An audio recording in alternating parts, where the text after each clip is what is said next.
Narito na ang PTV Balita ngayon.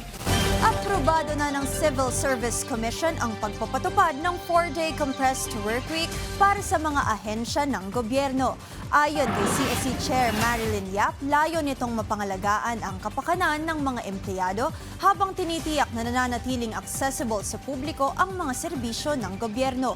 Sa ilalim ng updated na polisiya, maaaring ipatupad ng ahensya ang 40-hour workweek sa loob ng 4 na araw. At sila na rin ang magtatakda ng oras ng trabaho at karagdagang day off basta't nananatiling bukas ang mga tanggapan at tuloy-tuloy ang serbisyo sa publiko mula Lunes hanggang Biyernes. Kasama rin sa polisiya ang mga frontline at on-site personnel basta't hindi maaapektuhan ang face-to-face public services at aprobado ito ng kanilang ahensya. Nilinaw din ng CSC na walang mababawas sa leave benefits ng mga empleyadong nasa compressed workweek.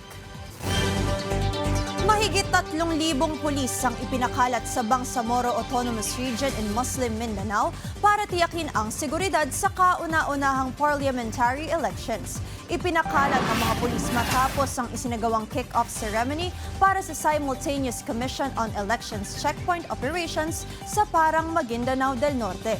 Bahagi rin ng pagpapatupad ng seguridad ang implementasyon ng gun ban na nagsimula ngayong araw kasabay ng election period at magtatagal hanggang September 29.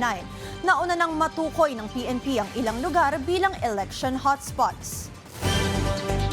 At yan ang mga balita sa oras na ito. Para sa iba pang updates, i-follow at i-like kami sa aming social media sites sa @PTVPH. Ako si Jana Madrid para sa Bayan.